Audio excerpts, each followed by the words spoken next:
Coach, thanks for being here. Some folks are looking at this three-game series format as maybe more attack-minded than previous series where it's one game and you defend a one-goal lead in the end and you're good to go. Do you see it in any particular way, given your experience in both of the two most recent formats for playoffs? So, before the playoff start, I said that I didn't know about the mindset.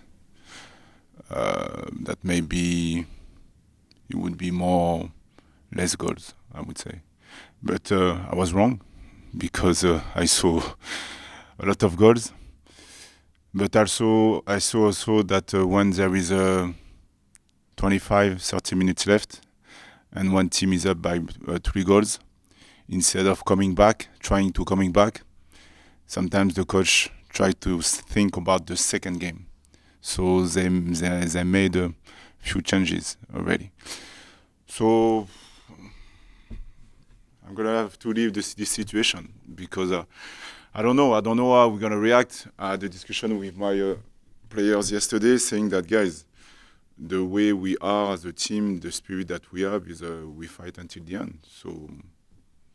So if we are behind for 2 goals, I don't know. We have to. The game is 96 minutes. So yes, after that, my staff and I we're gonna make change if we need to. But I don't know. It was a bit weird.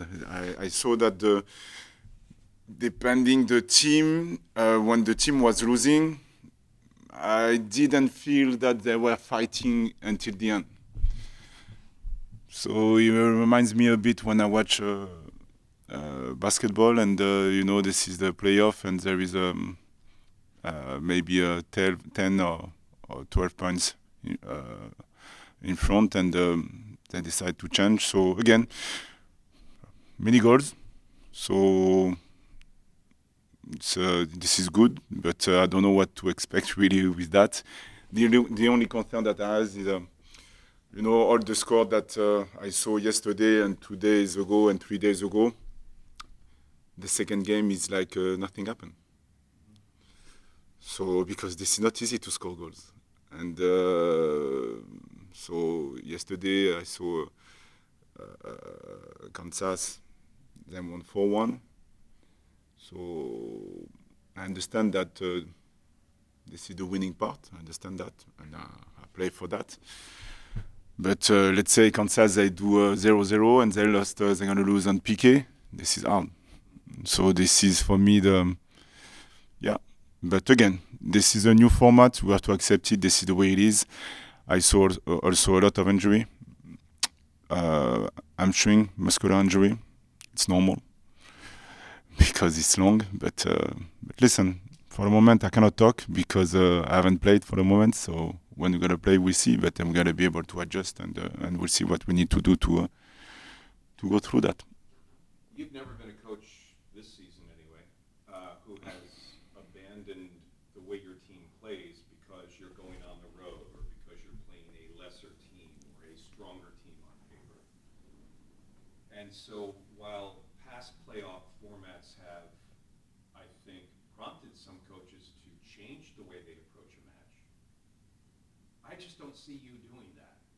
Is that a fair assumption that you're going to it's the pedal to the floor for the 96 minutes, and we're playing this game and this game only in the present? This is the part of the story we're writing. I'm using your words. And so let's write this story as a victory. Yes, listen, I don't have to talk about myself, and I respect every decisions. And I've been lucky to be an assistant coach for many years, to see a lot of things with different coaches, and what I've learned is I said to myself, Wilfried, do what you feel is good and try to be coherent. Try to bring clarity. So I don't like to use this word never, but I will never change my style because we play apparently a bigger game. No, every games are big. For me, this is the way I see it because I need to bring clarity. I need to to my players. I cannot tell my players, yes, you know, this game, maybe we're going to change. No. But like I told you since the beginning, during the game, it's going to happen that we will not have the ball and we're going to have to defend. So I told my player that we're going to suffer at our level. You understand what I'm saying? Because the competitive spirit is all about this, how to handle this kind of situation. To have an easy game, I would say we should have the ball for 99%. And this is impossible, almost impossible.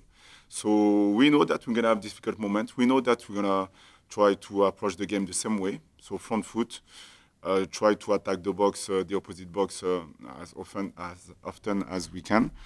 And when we're going to have bad moments, or not bad moments, when we will not have the ball, we're going to have to defend.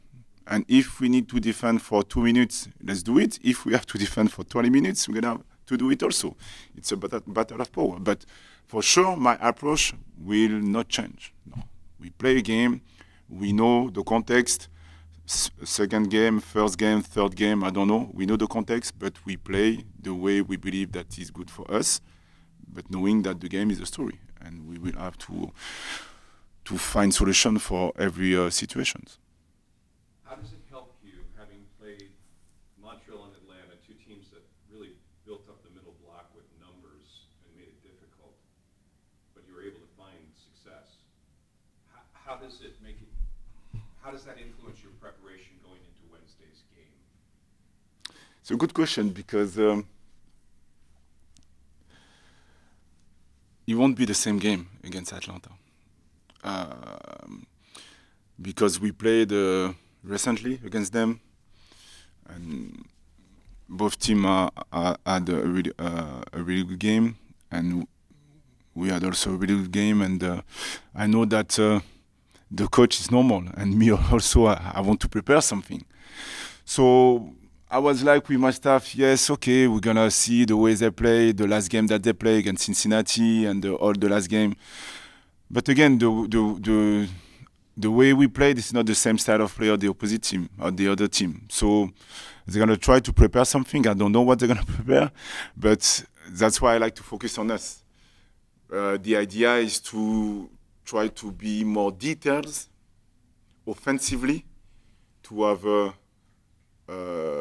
different animation, to be able to change if we need to change during the game. This is the way I see it. We're going to start one way, but maybe during the game, after 10 minutes, we're going to change the animation because we see that we need to attack this way or we need to defend this way. So we my staff, we work only on that. What we can do offensively, what we can do defensively, depending if they do that. And after that, the game will dictate if we need to change or not. But Atlanta has really good players. It's a really good team, as you know, so they can play really good football also. So we know that we're going to have moments that we're going to have to run after the ball. So the idea is to try to do it, try to avoid that for a long time. So yeah, this is the way we see the next game against Atlanta. As a player, what was the best bit of advice you got about taking kicks from the penalty spot? It's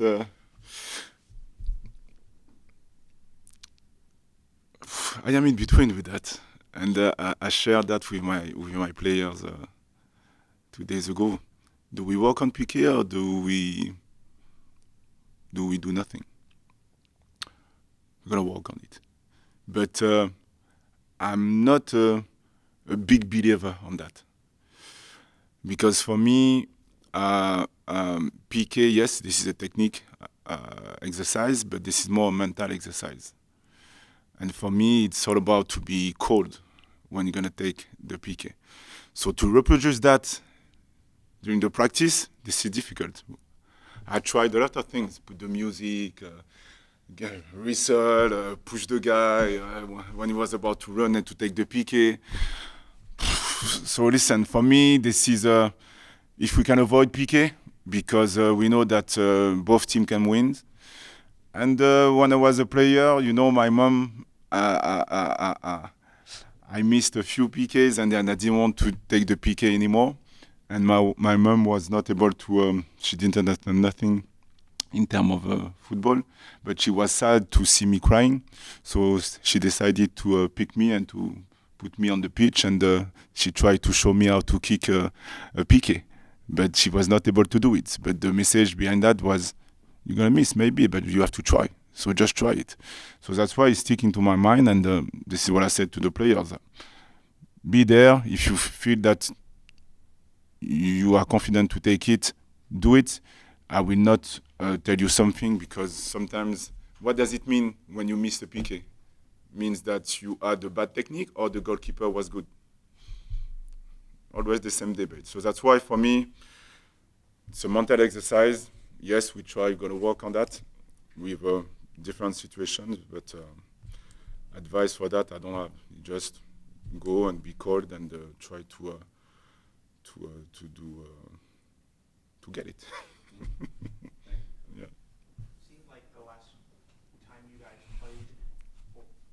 time you guys played Atlanta, I mean, it was pretty equal in terms of possession.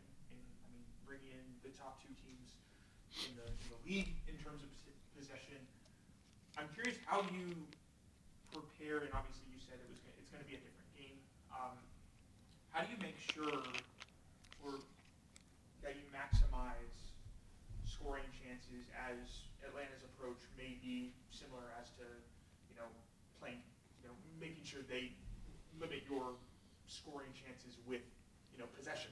How do you ensure that, I guess, you maximize scoring chances or opportunities to, I guess, not allow Atlanta to kind of control the pace offensively and keep possession like they normally want to? I'm going to tell you what I said to my player 2 days ago when we did the video. I said, guys, we are really proud to be one of the best teams when we attack in the league. But the position for me, like I told them that the position, I'm really happy that we have a really good position, because we are able to concede in terms of expected goals. We are able to be good, conceded. So this is why we have this position. But now they have to understand, and they did it well against Montreal and many games during the year, that possession is a tool to recognize when we have a time edge on the opposition. So we manipulate, we keep the ball when this is the good moment to find a time edge and to keep this time edge. So our job with my staff is for them to see these details. So yes, we keep the ball. Yes, we can have 25 passes before we score, but sometimes I like also when you have only 2 passes or 1 pass. Because what does it mean for me is my players are able to see and to read the opposition. And for me, it's all about details. So the pace of your ball. So if we have a time edge, can we pass the ball on the back foot to go forward? This is all this kind of situation. So the idea is really to be details during the practice, and for them to see that, okay, this is the moment, because we have maybe a numerical advantage, or maybe we have a situation where when we have a little bit of time on the opposition, we have to keep that and we have to attack the box. So it's all about this kind of details, and at the same time try to accept that we're going to be unbalanced when we attack for maybe 2 or 3 seconds or 5 seconds, I don't know. But at the same time, try to be good for the rest defense. So this is all this kind of situation that we try to reinforce, to work on, and to have different animation for the players to understand what they can do on the pitch by adding also their own creativity. Was that something looking back at the film from the Atlanta road game, it seemed like you guys kind of dominated in terms of, just offensive chances, shots on goal, a lot of shots blocked. Mm. Is that something that you kind of take and you're like, yeah, this is something that we can use when we play? Yes. I hate when we have possession but we don't attack the box. So maybe at the end to keep the score. But when we talk about how to attack, we talk about how we're going to try to find a time edge on the opposition, and how many times we're going to go into their box. And after that, Cucho could have been the first top goal scorer in the league because he had a really good season, but he missed few actions the last few games. But I'm pleased because he had a lot of actions. So I'm not concerned by the fact that he missed that because he's going to score again. Alex Matan is the same, Diego the same, all the players who play in France are going to be the same. I'm not concerned for that. I'm going to be concerned if we have a sterile possession and we don't do enough. When we play away, I can understand because we want to defend with the ball, but we have to size up the good moment also to attack at the right moment. So it's all about this kind of details and nuance that we want to touch, that we want to teach to our players for them to recognize that on the pitch. Because I like to say to my player, hey, it's easy for me to talk. I am on the bench. I see everything. So I understand that you cannot see everything. But have a look about this picture. Have a look about this. Have a look about these details. Have a look about your shoulders. So maybe if you are like this, you can have 2, 3, 4 options instead of having only one option. So this is all these kind of questions that we like to ask to the players and show them also with video and so on for them to understand that there is more time than they think on the pitch. So. You mentioned Cucho, and I know there's quite a few players that are about to experience kind of their first MLS playoff run. Cucho's kind of been at the centerpiece, especially recently, of just kind of not only goals scored, but just opportunities. You saw, I think it was against Atlanta, he had 13 shots, he was kind of just at the centerpiece there. How do you see him kind of attacking these past 9 days, like ahead of kind of his first playoff run, I'm sure he's played in do-or-die games, knockout games before. How have you seen him approach these past few days heading into his first playoff? You're going to laugh, but it's a good question. But I don't have the answer because I cannot read in the future. My point is what he does with all the players at this moment, we train very well. I'm really happy the way we train. I'm really happy with the spirit. We are ready for the playoff. So after that, it's all about the moment. So I don't know, maybe Cucho and other players going to have maybe 5 chances and he will miss the 5 chances. How he's going to react? I don't know. So for me, this is really important to see how my players are going to be able to keep going because they've done it before. Now, yes, this is a do or die, but my message with my staff is to prepare them for the expected. What does it mean? That I like to tell them that expect the expected. What does it mean? Means that you know that one moment is going to be difficult, or one moment you're going to be in trouble. So how are we going to react with that? So this is the only way that I can say that. But they are all ready. All my players, sub-player, starters, and so on, we know that we want to compete. And this is the most important. And there is trust. And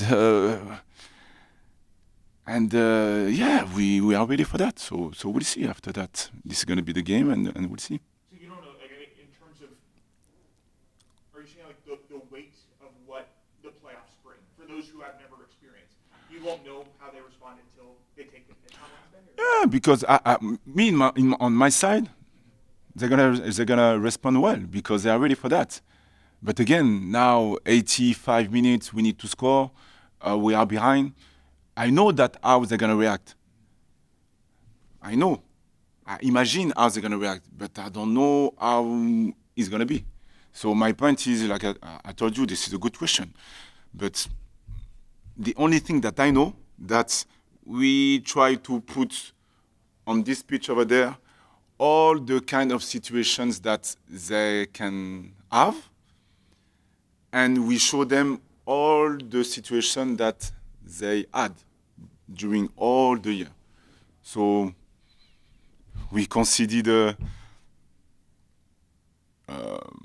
goals that we could have avoided, but we needed this type of goals to learn and to get better. So like I told you, the only thing that I know that we are ready to compete, and I feel that there is a really good since the beginning. But there is all excited by this event. So we play at home. So yeah, let's do it, and we'll see how we're gonna be. Coach, thank you so much. You're welcome.